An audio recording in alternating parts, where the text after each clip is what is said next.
नाशिक जिल्ह्यातील आशिया खंडातील सर्वात मोठी कांद्याची बाजारपेठ असलेल्या लासलगावमध्ये शेतकऱ्यांचा संताप पाहायला मिळाला. NCCFच्या कांदा खरेदी धोरणाविरोधामध्ये आणि कांदा उत्पादकांच्या मागण्यांकडे होणाऱ्या दुर्लक्षाच्या निषेधार्थ प्रहार संघटनेच्या नेतृत्वाखाली शेतकऱ्यांनी थेट कांदा एक्सप्रेस अडवून रेल्वे रोको आंदोलन केलं.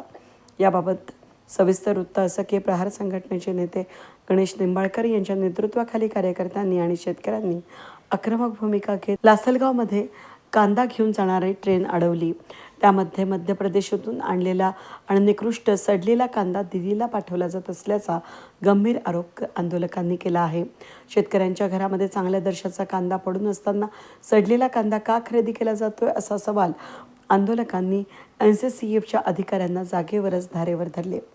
आंदोलनाच्या दरम्यान गणेश निंबाळकर यांनी प्रशासनाच्या कारभारात जोरदार ताशेरे ओढले. गेली 5 वर्षे प्रशासनाचा कारभार अपारदर्शक आहे. NCCFने कांदा खरेदी केंद्र सुरू कुठे केली आहेत, हा कांदा कोणत्या शेतकऱ्यांकडून खरेदी केला जातोय याची कोणतीही माहिती दिली जात नाही. शेतकऱ्यांच्या घरामध्ये फेब्रुवारी-मार्चमधील कांदा अजून सुरक्षित आहे, मग यांचा अवघ्या 15 दिवसांमध्ये खरेदी केलेला कांदा कसा सडला? दिल्लीला चांगलाच कांदा गेला पाहिजे, हीच आमची मागणी आहे. शेतकऱ्यांचा मुख्य मागण्यांमध्ये सडलेला आणि निकृष्ट दर्जाचा कांदा दिल्लीला पाठवणे तात्काळ थांबवा. स्थानिक शेतकऱ्यांच्या घरातील चांगल्या दर्जाचा कांदा रास्त भावानं खरेदी करण्यात यावा आणि कांदा खरेदी केंद्राची प्रक्रियेची माहिती पूर्णपणे पारदर्शक करावी, अशा मागण्या करण्यात आल्यात. वेद न्यूजसाठी प्रतिनिधी कैलास उपाध्ये, लासलगाव.